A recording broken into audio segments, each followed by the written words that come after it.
Hello everyone, welcome to Endless Knowledge. இந்த வீடியோவில் நம்ம எதை பற்றி பார்க்க போகிறோம்னா எக்ஸலில் இருக்கக்கூடிய லெட் ஃபங்க்ஷனை பற்றி தான் பார்க்க போகிறோம். ஸோ உங்களுக்கு இந்த வீடியோவில் உள்ள கண்டென்ட் எல்லாமே புரியுதுன்னா மறக்காமல் லைக் பண்ணுங்கள். அண்ட் அதை விட ரொம்ப முக்கியம், இதை பற்றி தெரியாதவங்களுக்கு கண்டிப்பாக ஷேர் பண்ணிவிடுங்க. அண்ட் நீங்கள் இன்னுமே சேனலை சப்ஸ்கிரைப் பண்ணாமலே பார்த்துட்டு இருக்கீங்கன்னா மறக்காமல் சப்ஸ்கிரைப் பண்ணுங்கள். அண்ட் சப்ஸ்கிரைப் பண்ண கையோட பக்கத்தில் இருக்கக்கூடிய பெல் ஐக்கனை கிளிக் பண்ணி ஆல் நோட்டிஃபிகேஷன்ஸை மறக்காமல் எனேபிள் பண்ணிக்கோங்க.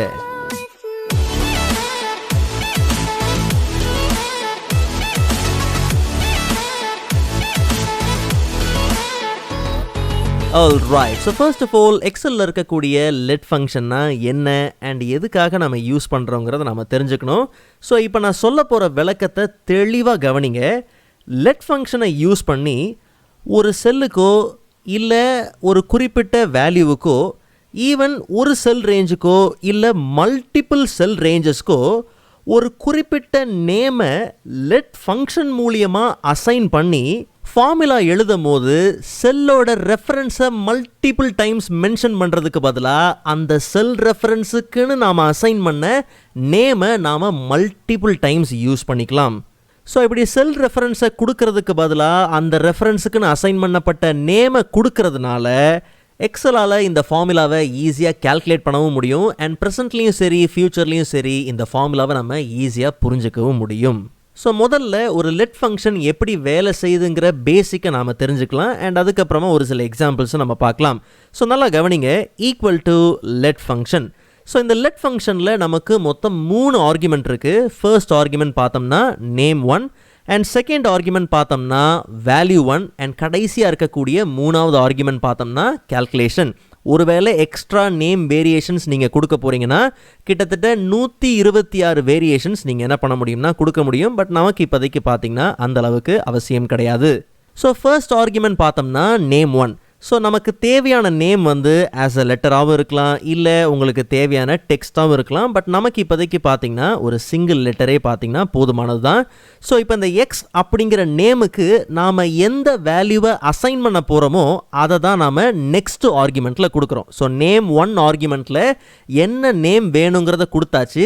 அண்ட் அந்த நேமுக்கு எந்த குறிப்பிட்ட வேல்யூவை நம்ம அசைன் பண்ணுறோமோ அதை தான் நேம் வேல்யூ 1ங்கிற ஆர்குமெண்ட்டில் கொடுக்குறோம். நல்லா கவனிங்க, இந்த இடத்துல உங்களுக்கு தேவையான வேல்யூவையும் டைரெக்டாக கொடுக்கலாம், இல்லை வேல்யூ இருக்கக்கூடிய செல்லோட ரெஃபரன்ஸையும் நீங்கள் கொடுக்கலாம், இல்லை டைரெக்டாக இதுக்குள்ளே ஏதாவது ஒரு ஃபங்க்ஷனையும் பார்த்தீங்கன்னா நீங்கள் கொடுக்க முடியும். பட் நாம் இப்போதைக்கு பார்த்தோம்னா டைரெக்டாக ஒரு வேல்யூ இருக்கக்கூடிய செல்லோட ரெஃபரன்ஸை கொடுத்துட்றோம். நல்லா கவனிங்க, எக்ஸ் அப்படிங்கிற நேமுக்கு B3 செல்லில் இருக்கக்கூடிய ஒரு வேல்யூவை தான் நாம் என்ன பண்ணியிருக்கிறோம்னா அசைன் பண்ணியிருக்கிறோம். இப்போ கமா கொடுத்ததுக்கப்புறம் கடைசி ஆர்குமெண்ட் பார்த்தோம்னா கால்குலேஷன். ஸோ இப்போ கால்குலேஷனும் பண்ணலாம், இல்லை நேம் 2 நேம் 3 அப்படிங்கிற வேரியேஷன்ஸையும் பார்த்தீங்கன்னா நம்ம கண்டினியூ பண்ணலாம். ஒருவேளை நான் ஏற்கனவே சொன்ன மாதிரி மல்டிபிள் வேரியேஷன்ஸ் நீங்கள் கொடுக்க போகிறீங்கன்னா டைரெக்டாக வந்து கொடுக்கலாம். பட் நமக்கு இப்போதைக்கு பார்த்தீங்கன்னா கால்குலேட் பண்ணணும். ஸோ நல்லா கவனிங்க, எக்ஸ் அப்படிங்கிற நேமுக்கு 5 தான் வேல்யூன்றதை அசைன் பண்ணியாச்சு. ஸோ இப்போ எனக்கு என்ன கால்குலேஷன்னா எக்ஸ் கூட ப்ளஸ் கொடுத்துக்கலாம், எக்ஸ் கூட எனக்கு ஒரு 5 பார்த்தீங்கன்னா சேர்க்கணும். ஜஸ்ட் நம்ம ப்ராக்கெட்டை க்ளோஸ் பண்ணி என்டர் கொடுத்தோம்னா எக்ஸ் அப்படிங்கிறது 5. ஸோ அந்த 5 கூட இன்னொரு 5 சேர்த்தோன்னா நமக்கு ரிசல்ட் என்னது 10. ஸோ இப்போ ஒரு வேல்யூ பார்த்தாச்சு, 1 நேம் வேரியபிள் பார்த்தாச்சு. இப்போ ஒரு 2 நேம் வேரியபிள்ஸ் வச்சு பார்க்கலாம். ஸோ சேம் ஈக்குவல் டு, இப்போ ஈஸியாக புரிய ஆரம்பிச்சிடும் உங்களுக்கு, equal to let function. So name 1, so X அப்படிங்கிறதே கொடுத்துக்கலாம். அண்ட் எக்ஸ் அப்படிங்கிற நேமுக்கு நாம் 5 அப்படிங்கிற வேல்யூ என்ன பண்ணுறோம் அசைன் பண்ணுறோம். ஸோ இந்த வாட்டி கால்குலேட் பண்ணுறதுக்கு பதிலாக ஒய் அப்படிங்கிற இன்னொரு நேம் கொடுக்குறோம். அண்ட் அந்த நேமுக்கு நாம் 10 அப்படிங்கிற இந்த வேல்யூவை ஐ மீன் அசைன் பண்ணுறோம். ஓகே, செல் ரெஃபரன்ஸை பார்த்தீங்கன்னா நம்ம அசைன் பண்ணுறோம். ஸோ இப்போ கமா கொடுத்தோம்னா இதுக்கப்புறம் 3வது வேரியபிள் கொடுக்கலாம். பட் நமக்கு இப்போதைக்கு பார்த்தீங்கன்னா கால்குலேட் பண்ணணும். ஸோ என்ன கால்குலேட் பண்ணணும்னா எக்ஸையும் ஒய்யும் பார்த்தீங்கன்னா நம்ம ஆட் பண்ணணும். ஸோ ரொம்ப சிம்பிள், எக்ஸ் ப்ளஸ் கொடுத்து ஒய் அப்படிங்கிறத கொடுத்து ப்ராக்கெட்டை க்ளோஸ் பண்ணோம்னா அப்போ நமக்கு அதுக்கான ரிசல்ட் பார்த்திங்கன்னா வரதுண்டு. ஈவன் 3 நேம் வேரியேஷன்ஸ் யூஸ் பண்ணுறதா இருந்தாலும் சரி, ரொம்ப simple, equal to same let function தான். நேம் 1ல் நம்ம என்ன பண்ணுறோம்னா உங்களுக்கு என்ன நேம் வேணுமோ நீங்கள் கொடுங்க. ஸோ நேம் வேல்யூ 1, ஸோ அதில் நம்ம அந்த 10 அப்படிங்கிற வேல்யூ அசைன் பண்ணிக்கலாம். அண்ட் அதே மாதிரி ஒய் அண்ட் அது அடுத்த நேம் அண்ட் அதுக்கு அடுத்தது பார்த்திங்கன்னா அந்த ஒய்க்கான வேல்யூ என்னங்கிறத அசைன் பண்ணியாச்சு. ஸோ 3வது வேல்யூ கொடுக்கறதுக்கு பதிலாக டைரெக்டாக கால்குலேஷனுக்குள்ளே போயிடுறோம். ஸோ கால்குலேஷனில் போய் என்ன பண்ணுறோம்னா நமக்கு வந்து எக்ஸையும் அதே மாதிரி ஒய்யும் பார்த்திங்கன்னா ப்ளஸ் பண்ணணும். அண்ட் மைனஸ் என்ன பண்ணிடுறோம்னா ஒரு 5 அப்படிங்கிறத கொடுத்துட்றோம். ஸோ அப்போ 10 + 10 20 வரும். அண்ட் 20 - 5 பார்த்தீங்கன்னா நமக்கு 15. ஸோ அதுதான் பார்த்தீங்கன்னா ஆஸ் அ ரிசல்ட். இல்லை ஈவன் நீங்கள் என்ன பண்ணலாம்னா இப்போ உதாரணத்துக்கு இப்படி கூட பண்ணிடலாம். ஜஸ்ட் என்ன பண்ணலாம்னா ப்ராக்கெட் ஒன்று ஓப்பன் பண்ணிவிட்டு எக்ஸையும் ஒய்யும் பார்த்தீங்கன்னா ஆட் பண்ணணும். ஆட் பண்ணதுக்கப்புறம் மொத்தமாக கிடைக்கிற அந்த ரிசல்ட்டை மல்டிப்ளைட் பை 5 அப்படிங்கிறத 3வது வேரியேஷன் நம்ம கொடுத்து என்ன பண்ணலாம்னா க்ளோஸ் பண்ணலாம். ஸோ அப்போ நமக்கு 100 தான் பார்த்தீங்கன்னா ஆஸ் அ ரிசல்ட்டாக வரது உண்டு. ஸோ ஆக்சுவலாக நாம் ஒர்க் பண்ண இந்த மெத்தடை நல்லா கவனித்து பார்த்திங்கன்னா நம்ம ஏற்கனவே ஃபார்முலா ஸ்டாபில் இருக்கக்கூடிய டிஃபைன் நேம்ஸோட அதே ஸ்ட்ரக்சர் தான் பார்த்திங்கன்னா நம்ம இங்கே யூஸ் பண்ணுறோம். ஸோ இன்னும் உங்களுக்கு யாருக்குமே டிஃபைன் நேம்ஸை பற்றி தெரியலனா அந்த வீடியோக்கான லிங்க் நான் டிஸ்கிரிப்ஷனில் கொடுக்குறேன், கண்டிப்பாக நீங்கள் செக் பண்ணி பாருங்கள். ஓகே, ஸோ இன்னும் ஒரு பேசிக்கான எக்ஸாம்பிள் பார்க்கலாம். நல்லா கவனிங்க. ஒரு எம்ப்ளாயி வந்து 3 மாதம் சேல்ஸ் பண்ணியிருக்காரு. ஸோ அதோட டோட்டல் சேல்ஸ் என்னங்கிறது இருக்குது அண்ட் அவருடைய சேலரி என்ன அப்படிங்கிறது இருக்குது. ஸோ இப்போ நமக்கு என்ன விஷயம்னா ஒரு எம்ப்ளாயி 60,000க்கு மேலே சேல்ஸ் பண்ணியிருக்காரு, அவருடைய டோட்டல் சேல்ஸ் வந்து 60,000க்கு மேலே இருக்குன்னா அப்போ அந்த டோட்டல் சேல்ஸ்லேருந்து ஒரு 10% பார்த்தீங்கன்னா அவருக்கு போனஸாக வந்து இந்த சேலரியோட ஆட் பண்ணணும். ஸோ ஜஸ்ட் ஒரு இமேஜினேஷன். ஓகே, இல்லை அவர் 60,000க்கு கீழே தான் சேல்ஸ் பண்ணியிருக்காரு, அவருடைய டோட்டல் சேல்ஸ் 50,000க்கு கீழே தான் இருக்குன்னா அப்போ 10%க்கு பதிலாக அதுலேருந்து 5% தான் அவருக்கு என்னவா போகணும், ஒரு போனஸாக போகணும் அப்படிங்கிற மாதிரி. ஓகே, ஸோ அப்போ லெட் ஃபங்க்ஷனோட இந்த கால்குலேஷன் எப்படி பண்ணலாம், லெட் ஃபங்க்ஷன் இல்லாமல் எப்படி பண்ணலாம் அப்படிங்கிறதையும் பார்க்கலாம். ஸோ நல்லா கவனிங்க. ஈக்குவல் டு இஃப் ஃபங்க்ஷன் தான் யூஸ் பண்ண போகிறோம். ஸோ இஃப் ஃபங்க்ஷனில் நமக்கு மொத்தம் 3 ஆர்குமெண்ட் இருக்குது. First argument logic, second argument true and third argument பார்த்தோம்னா ஃபால்ஸ். ஸோ முதல்ல லாஜிக்கை கூப்பிட்டு என்ன சொல்கிறோம்னா இந்த பாருப்பா இந்த சேல்ஸில் டோட்டல் சேல்ஸில் வந்து 60,000 இருக்கா இல்லையா நீ செக் பண்ணு, ஈக்குவல் டு 60,000 இல்லை 60,000க்கு மேலே இருக்கா இல்லையான்னு செக் பண்ணு அப்படின்னு சொல்லி கொடுத்தாச்சு. அண்ட் கமா கொடுத்ததுக்கப்புறம் பார்த்தீங்கன்னா நெக்ஸ்ட் ஆர்குமெண்ட் என்னது ட்ரூ. ட்ரூவை கூப்பிட்டு என்ன சொல்கிறோம்னா அப்படி அந்த டோட்டல் சேல்ஸில் 60,000 இருந்துச்சுன்னா 60,000க்கு மேலே இருந்துச்சுன்னா அப்போ அந்த அமௌண்ட்லேருந்து 10% நீ என்ன பண்ணுப்பா கேல்குலேட் பண்ணியிருப்பா அப்படின்னு சொல்லி நம்ம என்ன பண்ணியாச்சு கொடுத்தாச்சு. இப்போ கடைசியாக இருக்கிற ஆர்குமெண்ட் என்னது ஃபால்ஸ். ஃபால்ஸை கூப்பிட்டு என்ன சொல்கிறோம், ஒருவேளை 60,000 இல்லை அப்படிங்கிற பட்சத்தில் நீ என்ன பண்ணியிருப்பா அந்த சேல்ஸ்லேருந்து 5% நீ கேல்குலேட் பண்ணால் போதும் அப்படிங்கிறத நம்ம என்ன பண்ணியாச்சு கொடுத்தாச்சு. ஸோ 5% அப்படிங்கிறத நம்ம கரெக்டாக என்ன பண்ணணும் கொடுக்கணும். ஸோ இன்ட்டு 5% அப்படிங்கிறத என்ன பண்ணியாச்சு கொடுத்தாச்சு. ஸோ ஜஸ்ட் நம்ம என்ன பண்ணலாம்னா ப்ராக்கெட்டை க்ளோஸ் பண்ணிவிட்டு என்ட்ரு கொடுத்தோம்னா ஸோ இங்கே வந்து 60,000க்கு கீழே தான் பார்த்தீங்கன்னா டோட்டல் சேல்ஸ் இருக்குது. ஸோ அதனால் இவருக்கான போனஸ் பார்த்தீங்கன்னா கம்மி தான். ஓகே, பட் இவங்களுக்குலாம் அதிகம், பிகாஸ் இவங்கலாம் பார்த்தீங்கன்னா 60,000க்கு மேலே பார்த்தீங்கன்னா சேல்ஸ் பண்ணியிருக்காங்க. ஸோ இப்போது லெட் ஃபங்க்ஷன் யூஸ் பண்ணுறோம் அப்படின்னா நல்லா கவனிங்க. இந்த இடத்துல E3 ஸோ இந்த இடத்துல 3 வாட்டி பார்த்தீங்கன்னா சேம் ரெஃபரன்ஸ் நம்ம யூஸ் பண்ணியிருக்கோம் இல்லையா. ஸோ லெட் ஃபங்க்ஷன் யூஸ் பண்ணுறதுக்கான காரணமே பார்த்தீங்கன்னா இதுதான். அடிக்கடி ஒரு ஃபார்முலாக்குள்ளே சேம் செல் ரெஃபரன்ஸஸை ரிப்பீட்டடாக நம்ம யூஸ் பண்ணுறோங்கிற பட்சத்தில் ஒரு பெரிய ஃபார்முலா இருக்குது அப்படிங்கிற பட்சத்தில் கண்டிப்பாக அந்த இடத்துல நம்ம லெட் ஃபங்க்ஷன் யூஸ் பண்ணிக்கலாம். ஸோ அதுக்காக தான் பார்த்தீங்கன்னா இந்த லெட் ஃபங்க்ஷன். ஓகே, ஸோ இப்போ லெட் ஃபங்க்ஷனோட எப்படி இது பண்ணலாம். ஸோ நல்லா கவனிங்க. ஈக்குவல் டு இந்த வாட்டி நம்ம என்ன பண்ணுறோம், same equal to let function. So இங்கே நம்ம E3 அப்படிங்கிறது எதை குறிக்குது, டோட்டல் சேல்ஸை குறிக்குது இல்லையா. அண்ட் அதே மாதிரி இந்த 60,000 அப்படிங்கிறது என்னது டார்கெட். ஸோ அதனால் நம்ம முதல்ல என்ன பண்ண போகிறோம்னா அது ரெண்டுத்துக்கு நேம் என்ன பண்ண போகிறோம், அசைன் பண்ண போகிறோம். ஸோ ஃபர்ஸ்ட் வந்து என்ன பண்ணலாம்னா சேல்ஸ் அப்படிங்கிற ஒரு நேம் அசைன் பண்ணுறோம். அண்ட் அந்த நேமுக்கு நம்ம எந்த வேல்யூஸை கொடுக்குறோம்னா இந்த டோட்டல் சேல்ஸ் தான். ஓகே, ஜஸ்ட் நம்ம என்ன பண்ணலாம் கமா கொடுத்து நெக்ஸ்ட் ஆர்குமெண்ட் போயிடலாம். So name 2. ஸோ ரெண்டாவது பார்த்தீங்கன்னா டார்கெட் அப்படிங்கிற இன்னொரு நேம் கொடுக்குறோம். அண்ட் அந்த நேமுக்கு நம்ம அசைன் பண்ணுற வேல்யூ பார்த்தோம்னா 60,000 அப்படிங்கிறத கொடுத்துடலாம். ஓகே, ஸோ இப்போ வந்து டேரெக்டாக என்ன பண்ணிடலாம்னா இஃப் ஃபங்க்ஷன் அண்ட் அதில் ஃபர்ஸ்ட் ஆர்குமெண்ட் என்னது லாஜிக்.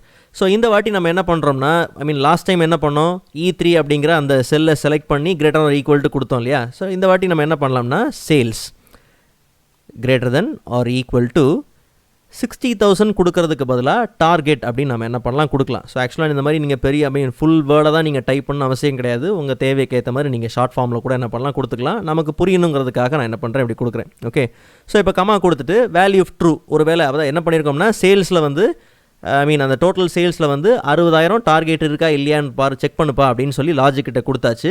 அண்ட் ட்ரூவை கூப்பிட்டு என்ன சொல்கிறோம்னா அப்படி ஒரு வேளை அந்த டார்கெட் ரீச் பண்ணியாச்சு அப்படின்ற பட்சத்தில் அந்த சேல்ஸில் இருந்து நீ என்ன பண்ணியிருப்பா கரெக்டாக வந்து ஒரு 10% கேல்குலேட் பண்ணி எடுத்துக்குப்பா அப்படிங்கிறத சொல்லியாச்சு. ஒருவேளை இந்த 10%க்கும் நீங்கள் நேம் அசைன் பண்ணுறீங்கன்னா தாராளமாக நீங்கள் என்ன பண்ணலாம் அசைன் பண்ணிக்கலாம். பட் நமக்கு அவசியம் இல்லை, ஜஸ்ட் கமா கொடுத்துக்கலாம். அண்ட் அதே மாதிரி இப்போ பார்த்தோம்னா ஒருவேளை இல்லைங்கிற பட்சத்தில் 60,000க்கு கீழே தான் அவங்க சேல்ஸ் பண்ணியிருக்காங்க அப்படிங்கிற பட்சத்தில் அந்த சேல்ஸ்லேருந்து வெறும் 5% கேல்குலேட் பண்ணால் போதும் அப்படிங்கிறத நம்ம என்ன பண்ணுறோம் கொடுக்குறோம்.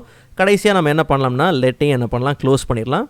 ஸோ சேம் ரிசல்ட் தான். பட் என்ன விஷயம்னா, இப்போ அந்த ஃபங்க்ஷனை பார்க்கும்போது பார்த்தீங்கன்னா, அந்த ஃபார்முலாவை பார்க்கும்போது நமக்கு ஒரு டவுட் வரும். என்னன்னா, என்ன ப்ரோ பேசாமல் அதுக்கு வெறும் இஃபே யூஸ் பண்ணிட்டு போயிடலாம், இதுக்கு இவ்வளோ பெருசாக போட்டு இழுக்கணும்னு அவசியமே கிடையாதுல்ல அப்படிங்கிற பட்சத்தில்.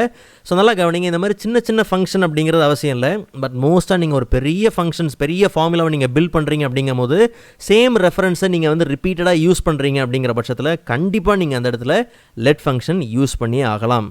அண்ட் நான் ஏற்கனவே சொன்ன மாதிரி ஃப்யூச்சர்லேயும் சரி, ப்ரெசென்ட்லேயும் சரி, இப்போ அந்த ஃபார்முலாவை பார்க்குறோம்னா அதுக்குள்ளே என்ன விஷயம் நடந்திருக்கு, என்ன கான்செப்ட் இருக்குது அப்படிங்கிறத நீங்கள் ஈஸியாக புரிஞ்சுக்க முடியும். ஓகே, ஸோ ஃபைனல் எக்ஸாம்பிள் ஒன்று பார்த்துடலாம். ஸோ நல்லா கவனித்து பார்த்தீங்கன்னா, இந்த எக்ஸசைஸ் வந்து நம்ம ஒரு 2 வருஷத்துக்கு முன்னாடி சம் ப்ராடக்ட் ஃபங்க்ஷனுக்காக பார்த்துருந்தோம். ஸோ இதில் கவனித்து பார்த்தீங்கன்னா, வெரைட்டி ஆஃப் செல் ரெஃபரன்சஸ் இருக்குது, மல்டிபிள் டைம்ஸ் யூஸ் பண்ணியிருக்கிறோம். ஸோ இந்த மாதிரி இடத்துல கண்டிப்பாக நம்ம லெட் ஃபங்க்ஷன் யூஸ் பண்ணலாம். ஸோ முதல்ல லெட் ஃபங்க்ஷன் இல்லாமல் எப்படி இது ஒர்க் பண்ணுது அண்ட் லெட் ஃபங்க்ஷனோட எப்படி ஒர்க் பண்ணலாம் அப்படிங்கிறது ரெண்டுத்தையுமே பார்த்துடலாம். ஸோ இங்கே நமக்கு இந்த டேட்டா செட்லேருந்து மல்டிபிள் கண்டிஷன்ஸை பேஸ் பண்ணி அமௌண்ட்டை மட்டும் பார்த்தீங்கன்னா கேல்குலேட் பண்ணணும். ஓகே, அதாவது MRF and C8 company 2 company March மாதம் 2020 அதோட டோட்டல் அமௌண்ட் என்ன அப்படிங்கிறது மட்டும் பார்த்தீங்கன்னா சம் ப்ராடக்ட் ஃபங்க்ஷனை யூஸ் பண்ணி ஃபில்டர் பண்ணி நம்ம கேல்குலேட் பண்ணணும். ஸோ ரொம்ப simple, equal to sum product function எடுத்துக்கலாம். ஸோ அதில் நமக்கு அரே தான் பார்த்தீங்கன்னா கம்ப்ளீட்டாக ஆர்குமெண்ட் எல்லாமே. ஸோ ஃபர்ஸ்ட் நம்ம சர்ச் பண்ண வேண்டியது பார்த்தீங்கன்னா கம்பெனி. ஸோ 2 கம்பெனி பார்த்தீங்கன்னா சர்ச் பண்ணி எடுக்கணும். ஸோ அப்போ முதல்ல ஒரு கண்டிஷன் இல்லையா, ஸோ ப்ராக்கெட் என்ன பண்ணலாம், ஓப்பன் பண்ணிக்கலாம். ஸோ MRF C8 இதெல்லாமே எங்கே இருக்குது, கம்பெனி அப்படிங்கிற அந்த செல் ரேஞ்சில் தான் இருக்குது. ஸோ அப்போது அந்த செல் ரேஞ்சில் இருந்து ஈக்குவல் டு நம்ம முதல்ல எதை தேடுறோம்னா MRF அப்படிங்கிறது தான் பார்த்திங்கன்னா தேடுறோம். ஸோ ஃபர்ஸ்ட் இந்த கண்டிஷன் நம்ம என்ன பண்ணலாம், க்ளோஸ் பண்ணிடலாம். இது கூட நம்ம எதை தேடணும்னா C8ங்கிற இந்த கம்பெனியும் தேடணும். ஸோ அப்போ நம்ம என்ன பண்ணலாம்னா ப்ளஸ் கொடுத்து இன்னொரு கண்டிஷன் நம்ம என்ன பண்ணலாம், ஓப்பன் பண்ணிக்கலாம். அண்ட் சேம் அதே கம்பெனி ரேஞ்சிலேருந்து ஈக்குவல் டு நம்ம எதை தேடுறோம், C8 அப்படிங்கிற இன்னொரு கம்பெனியும் தேடுறோம். ஸோ இதை நம்ம என்ன பண்ணலாம், க்ளோஸ் பண்ணிக்கலாம். ஆக்சுவலாக நமக்கு 2 கண்டிஷன் இருக்கிறதுனால இது எல்லாத்தையும் கம்பைல் பண்ணி ஒரே ப்ராக்கெட்குள்ளே நம்ம என்ன பண்ணலாம், கொண்டு வந்துடலாம். ஓகே, அண்ட் ஃபைனலாக பார்த்தீங்கன்னா நெக்ஸ்ட் நம்ம எதை சர்ச் பண்ணுறோம், மார்ச் சர்ச் பண்ணுறோம். ஸோ ஆஸ்டரிஸ்க் சிம்பிள் என்ன பண்ணிடலாம், கொடுத்துடலாம். ஸோ மார்ச் வந்து எங்கே இருக்குது, மந்த் ரேஞ்சில் இருக்குது. ஸோ மந்த் அண்ட் அதிலேருந்து ஸோ இங்கேயும் நம்ம ப்ராக்கெட் என்ன பண்ணணும்னா ஓப்பன் பண்ணணும். அண்ட் இதுலேயும் பார்த்தீங்கன்னா ஈக்குவல் டு நம்ம எதை தேடுறோம்னா மார்ச் மட்டும் தான் நம்ம என்ன பண்ணுறோம், சர்ச் பண்ணுறோம். ஸோ ப்ராக்கெட்டை க்ளோஸ் பண்ணிவிட்டு அண்ட் மறுபடியும் ஆஸ்டரிஸ்க் கொடுத்துடலாம். அண்ட் நெக்ஸ்ட்டு ஃபைனலாக நம்ம சர்ச் பண்ணுறது என்னது, 2020 இயர். ஓகே, ஸோ இயர் ரேஞ்சில் இருந்து நாம் என்ன பண்ணுறோம், ஈக்குவல் டு 2020 அப்படிங்கிற இயரை மட்டும் சர்ச் பண்ணுறோம். சாரி, செல் ரெஃபரன்ஸ் என்ன பண்ணிடலாம், கொடுத்துடலாம். அண்ட் இங்கே வந்து ப்ராக்கெட் ஓப்பன் பண்ணி அண்ட் அதே மாதிரி க்ளோஸ் பண்ணி தேவை. ஸோ இங்கே நம்ம என்ன பண்ணலாம், ப்ராக்கெட்டை ஓப்பன் பண்ணிக்கலாம். ஸோ நமக்கு ஆக்சுவலாக என்ன தேவைப்படுதுன்னா அமௌண்ட்டு தான் தேவைப்படுது, டோட்டல் அமௌண்ட்டு தான் தேவைப்படுது. ஸோ அதனால் குவான்டிட்டியும் ரேட்டையும் மல்டிப்ளை பண்ணி தான் நமக்கு என்ன தேவை, அமௌண்ட்டு தேவைப்படுது. ஸோ அதனால் ஜஸ்ட் நம்ம என்ன பண்ணலாம்னா ஆஸ்டரிஸ்க் சிம்பிள் கொடுத்து குவான்டிட்டி அண்ட் அதே மாதிரி மறுபடியும் ஆஸ்டரிஸ்க் சிம்பிள் என்ன பண்ணலாம், கொடுக்கலாம். அண்ட் அடுத்தது பார்த்திங்கன்னா ரேட். ஸோ ஜஸ்ட் நம்ம என்ன பண்ணலாம்னா ப்ராக்கெட்டை க்ளோஸ் பண்ணிவிட்டு என்ட்ரு கொடுத்தோம்னா இப்போ நமக்கு ரிசல்ட் பார்த்திங்கன்னா கரெக்டாக வந்தாச்சு. ஸோ இதை நம்ம லெட் ஃபங்க்ஷன் யூஸ் பண்ணி பண்ணும்போது இன்னுமே பார்த்திங்கன்னா ஈஸியாக நமக்கு புரிகிற மாதிரி இருக்கும். ஸோ நல்லா கவனிங்க, equal to let function. So முதல்ல நம்ம என்ன பண்ண போகிறோம்னா நம்ம யூஸ் பண்ணுற இந்த செல் ரேஞ்சஸ்க்கு எல்லாத்துக்கும் நேமை யூஸ் பண்ணி என்ன பண்ணுறோம், நேம் அசைன் பண்ணிட போகிறோம். அதுதான் நம்ம செய்ய போகிற முதல் வேலை. ஸோ ஃபர்ஸ்ட் பார்த்தோம்னா கம்பெனி, நான் ஏற்கனவே சொன்ன மாதிரி நீங்கள் கம்ப்ளீட்டாக இந்த மாதிரி ஃபுல் வேர்டு தான் நீங்கள் கொடுக்கணும்னு அவசியம் கிடையாது. உங்கள் தேவைக்கு ஏற்ற மாதிரி ஷார்ட் ஃபார்மில் கொடுத்துக்கலாம். பட் நமக்கு புரியணுங்கிறதுக்காக நான் என்ன பண்ணுறேன், அந்த கம்ப்ளீட் நேமை என்ன பண்ணுறேன், கொடுக்குறேன். ஸோ கம்பெனி அப்படிங்கிற இந்த நேமுக்கு நாம் இந்த கம்ப்ளீட் செல் ரேஞ்சையும் பார்த்திங்கன்னா அசைன் பண்ணுறோம். அண்ட் அதே மாதிரி month. Okay, so month and இதுக்கும் பார்த்தோம்னா சேம் மந்தோட கம்ப்ளீட் ரேஞ்சையும் நம்ம என்ன பண்ணலாம், அசைன் பண்ணிக்கலாம். அண்ட் அதுக்கு அடுத்தது பார்த்தோம்னா இயர் தேவை. அண்ட் இயருக்கும் பார்த்திங்கன்னா அந்த செல் ரேஞ்சை கம்ப்ளீட்டாக நம்ம அசைன் பண்ணிவிட்டு அண்ட் அடுத்ததாக பார்த்தோம்னா குவான்டிட்டி அண்ட் கமா கொடுத்து அதுக்கான ரேஞ்சையும் நம்ம என்ன பண்ணலாம், கம்ப்ளீட்டாக அசைன் பண்ணிவிட்டு அண்ட் ஃபைனலாக பார்த்திங்கன்னா ரேட். ஸோ இந்த மாதிரி உங்கள் தேவைக்கு ஏற்ற மாதிரி எவ்வளோ வேணுமோ தாராளமாக நீங்கள் என்ன பண்ணலாம்னா அசைன் பண்ணிக்கலாம். ஸோ ஒன்ஸ் உங்களுக்கு தேவையானது எல்லாத்தையும் அந்த நேம்ஸ் எல்லாத்தையும் அசைன் பண்ணதுக்கப்புறம் ஸோ நம்ம டேரெக்டாக நான் அதிலே அதே லைனில் கொடுக்கறதுக்கு பதிலாக பேசாமல் என்ன பண்ணலாம்னா ஆல்ட் என்டர் கொடுத்து அடுத்த லைனுக்கு வந்துடலாம். ஸோ இங்கேருந்து நம்ம ஆரம்பித்தோம்னா கொஞ்சம் ஈஸியாக புரியும். ஓகே, ஸோ ஜஸ்ட் நம்ம என்ன பண்ணலாம்னா கமா கொடுத்தோம்னா நமக்கு கேல்குலேஷன் வந்தாச்சு. ஸோ கேல்குலேஷன் ஆர்குமெண்ட்டில் இருக்கிறோம். ஸோ இங்கே நம்ம என்ன பண்ணலாம்னா சம் ப்ராடக்ட் என்ன பண்ணலாம், ஃபங்க்ஷனை ஓப்பன் பண்ணிக்கலாம். ஸோ இப்போ தெளிவாக கவனிங்க, சேம் கான்செப்ட் தான். அதே எம்ஆர்எஃப் C8 தான் நம்ம என்ன பண்ண போகிறோம், சர்ச் பண்ண போகிறோம். ஸோ போன வாட்டி என்ன பண்ணால் எம்ஆர்எஃப் அப்படிங்கிறத நம்ம என்ன பண்ணோம்னா கம்பெனி ரேஞ்சை கம்ப்ளீட்டாக செலக்ட் பண்ணி அதிலிருந்து ஈக்குவல் டு அப்படிலாம் கொடுத்தோம் இல்லையா. ஸோ இந்த வாட்டி அப்படி கிடையாது. ஜஸ்ட் நம்ம என்ன பண்ணலாம், ப்ராக்கெட் ஓப்பன் பண்ணி ஏற்கனவே அந்த ரெஃபரன்ஸ் தான் கம்பெனின்னு கொடுத்தாச்சு இல்லையா. அதனால் நம்ம என்ன பண்ணால் போதும்னா கம்பெனிங்கிறது கொடுத்தா போதும். ஸோ இங்கே பார்த்தீங்கன்னா பர்ஃபெக்டாக எக்ஸல் நமக்கு கொண்டு வந்தாச்சு. ஸோ கம்பெனியில் இருந்து ஈக்குவல் டு எதை மட்டும்தான் நம்ம சர்ச் பண்ணுறோம், எம்ஆர்எஃப் சர்ச் பண்ணுறோம். ஜஸ்ட் நம்ம என்ன பண்ணலாம், ப்ராக்கெட்டை க்ளோஸ் பண்ணிக்கலாம். அண்ட் இது கூட நம்ம எதையும் வந்து சர்ச் பண்ணுறோம்னா வந்து C8யும் சர்ச் பண்ணுறோம். ஸோ சேம் இன்னொரு கண்டிஷன் ஓப்பன் பண்ணிக்கலாம். அதே கம்பெனி தான். ஓகே, அண்ட் அதில் இந்த வாட்டி நம்ம எதை சர்ச் பண்ணுறோம், C8ங்கிறத சர்ச் பண்ணுறோம். ஸோ ஃபைனலாக நம்ம என்ன பண்ணலாம், இந்த 2 கண்டிஷனையும் சிங்கிளாக நம்ம என்ன பண்ணலாம்னா உள்ளே க்ளோஸ் பண்ணிடலாம். ஓகே, ப்ராக்கெட் ஓப்பன் பண்ணி ப்ராக்கெட் க்ளோஸ் பண்ணிடலாம். அண்ட் அதுக்கு அடுத்தது பார்த்தோம்னா நம்ம மந்த்தை வந்து என்ன பண்ணுறோம், சர்ச் பண்ணுறோம் இல்லையா. ஸோ அப்போது சம் ப்ராடக்ட்டில் கமா கொடுக்கக்கூடாது. ஸோ ஆஸ்டரிஸ்க் சிம்பிள் தான் இந்த வாட்டி மந்த் இல்லையா. ஸோ அப்போ மந்த் அப்படிங்கிறது நம்ம ஏற்கனவே என்ன பண்ணியாச்சு. ஸோ முதல்ல கண்டிஷன் ஓப்பன் பண்ணிக்கலாம். அண்ட் இந்த வாட்டி என்னது, மந்த். ஸோ மந்த் அப்படிங்கிறதையும் நம்ம என்ன பண்ணலாம் கொடுத்துட்டு, அண்ட் இங்கே நம்ம என்ன பண்ண போகிறோம்னா ஈக்குவல் டு அதில் எதை தேடுறோம், மார்ச். ஓகே, அண்ட் ஃபைனலாக நம்ம அடுத்தது பார்த்திங்கன்னா மறுபடியும் ஆஸ்டரிஸ்க் சிம்பிள் கொடுத்து கடைசியாக நம்ம என்ன சர்ச் பண்ணுறோம், இயர். ஓகே, ஸோ ஒரு கண்டிஷன் ஓப்பன் பண்ணிக்கலாம். அண்ட் அதே தான் இயர் எடுத்துக்கிறோம். அண்ட் அதில் வந்து நம்ம 2020 அப்படிங்கிற இந்த இயரை தான் நம்ம என்ன பண்ணுறோம், சர்ச் பண்ணுறோம். அண்ட் ஃபைனலாக நம்ம என்ன பண்ணலாம்னா ஆஸ்டரிஸ்க் சிம்பிள் கொடுத்து குவான்டிட்டியும் ரேட்டையும் பார்த்திங்கன்னா மல்டிப்ளை பண்ணணும். ஸோ அப்போ நம்ம குவான்டிட்டி அண்ட் அதே மாதிரி ஆஸ்டரிஸ்க் கொடுத்து ரேட் அப்படிங்கிறதையும் கொடுத்துட்டு ஃபைனலாக நம்ம என்ன பண்ணலாம்னா க்ளோஸ் பண்ணிடலாம். ஸோ இப்போ இந்த சம் ப்ராடக்ட்குள்ளே அந்த ஃபார்முலாவை நல்லா கவனித்து பாருங்கள். இப்போ நமக்கு ஈஸியாக புரியும். ஸோ கம்பெனிலேருந்து என்ன எடுத்துருக்கிறோம், அண்ட் மறுபடியும் கம்பெனிலேருந்து என்ன எடுத்துருக்கிறோம், மந்த் சர்ச் பண்ணியிருக்கிறோம், அடுத்தது இயர். ஸோ இப்படி ஈஸியாக நம்மளால் புரிஞ்சுக்க முடியும். ஸோ லெட் ஃபங்க்ஷன் நம்ம யூஸ் பண்ணுறதுக்கான காரணமே பார்த்திங்கன்னா இதுதான்.